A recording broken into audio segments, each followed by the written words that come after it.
Queridos, vamos agora continuar o nosso passeio, vamos para a questão número 3. Antes de nós começarmos, eu queria fazer uma breve retificação. A conjugação do vós no presente do subjuntivo é que vós viajeis. Como vocês estão observando aí na questão número 3, há um monte de setinhas. O que são essas setinhas? Se nós lermos brevemente anunciado, vamos ver a expressão estrutura semântico-sintática. O que significa isso? Então, convido a vocês a entrarmos juntos agora no mundo dos paralelismos. Essa expressão estrutura semântico-sintática, ela quer dizer, em outras palavras, que há um paralelismo sintático e semântico. E aí, na questão, nós vamos buscar a opção que contém esses paralelismos de uma forma correta. Para que nós possamos entender a questão, vamos entender o que é paralelismo. Então, vamos ver aqui, primeiramente, o paralelismo sintático.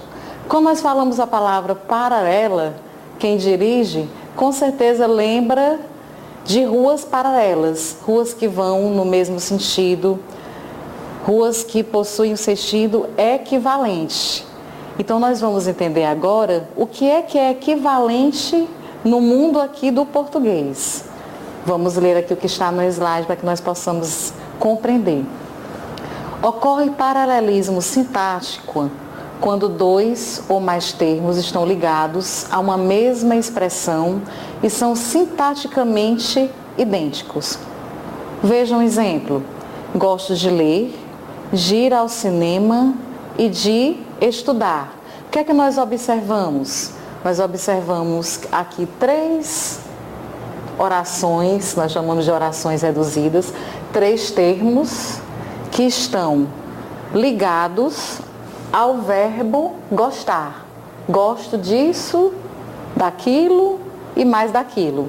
Então, nós observamos que o termo ou as orações de ler, de ir ao cinema e de estudar exerce a função sintática de objeto direto do verbo gostar. Sintaticamente, então, essas 3 expressões, essas 3 orações, esses 3 termos são paralelos, são equivalentes. Portanto, podemos concluir que estes termos são paralelos sintaticamente. Compreenderam bem esse exemplo? Vamos então continuar. Como é que esses termos estão ligados entre si dentro dessa frase? Então, essas orações reduzidas de ler, de ir ao cinema e de estudar estão ligadas entre si por coordenação. Por que por coordenação? Porque não há uma relação de dependência ou nenhuma delas precisa da outra para existir. Eu posso simplesmente dizer, gosto de ler, ponto. Gosto de ir ao cinema, ponto. Gosto de estudar, ponto. Eu não preciso de ir ao cinema para gostar de ler, por exemplo. Não há uma interdependência de uma oração em relação à outra aqui dentro. Para que nós possamos entender que essas orações estão ligadas por coordenação, vamos ver um exemplo de orações ligadas por subordinação, para que nós possamos estabelecer bem essa diferença.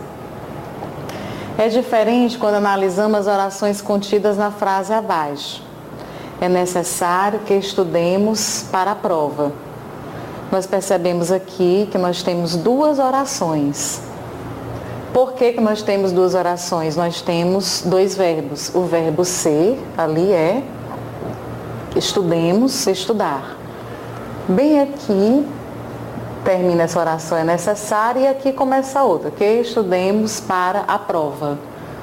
É necessário eu substituir essa expressão, que estudemos para a prova, por isto. Por quê?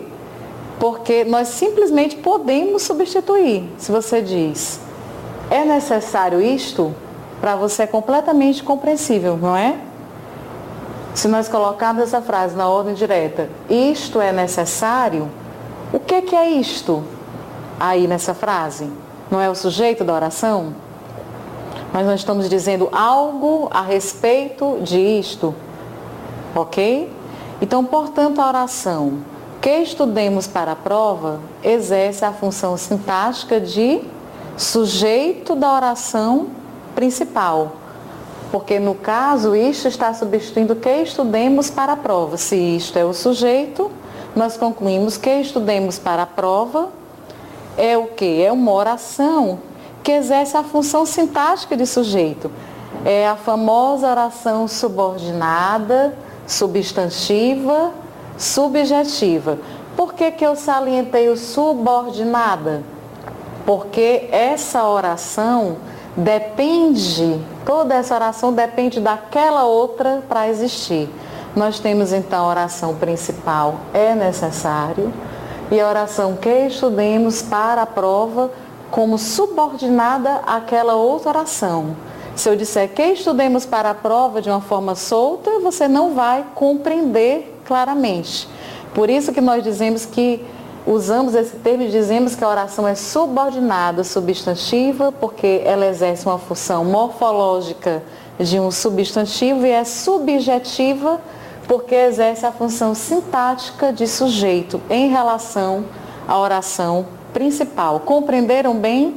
Quando nós temos um paralelismo, como nós vamos observar, esta situação não acontece. Vamos continuar. No paralelismo sintático, os termos se relacionam por coordenação, como aquele primeiro exemplo que nós vimos. Gosto de ler, de ir ao cinema e de estudar. Vamos ver outro exemplo. O aluno que estuda e que assiste às aulas passará na prova. Nessa frase, que estuda e que assiste às aulas, são orações subordinadas adjetivas ligadas por coordenação ao termo aluno. Então, nós observamos que o aluno, eu posso dizer, o aluno que estuda passará na prova. E o aluno que assiste às aulas passará na prova.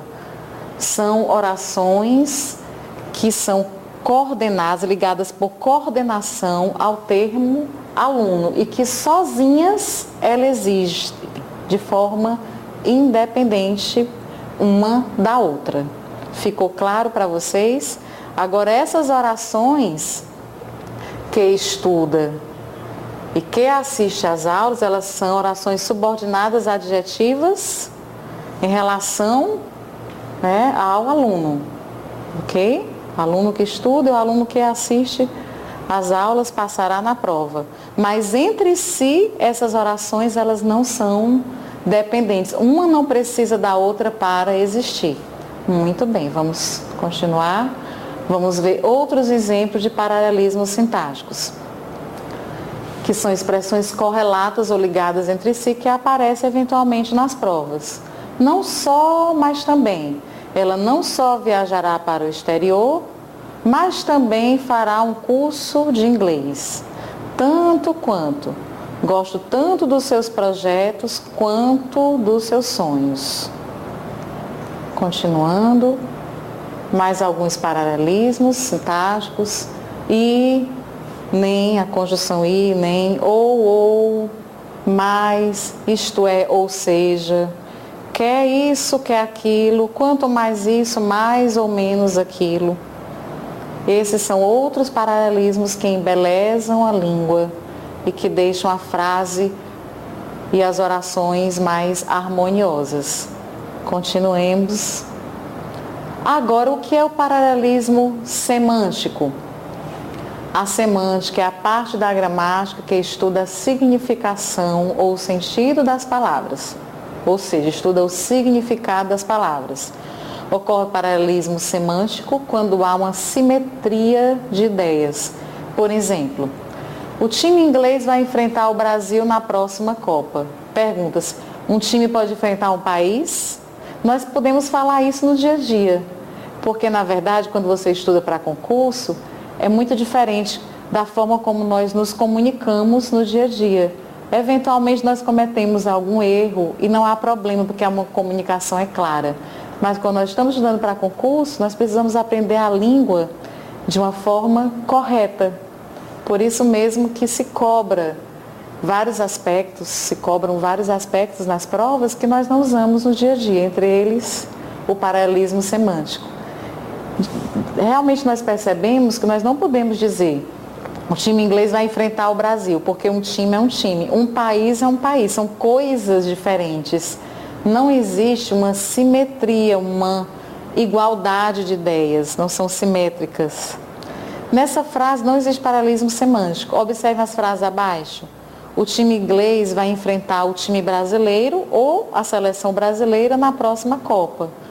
Se eu disser isso, há uma harmonia nas ideias. Ou eu posso dizer, em contrapartida, a Inglaterra vai enfrentar o Brasil na próxima Copa. Quando nós agora formos ler a questão, nós vamos entender o que ele pede, porque a estrutura sintático-semântica, o que é que reflete, qual a opção que reflete isso melhor.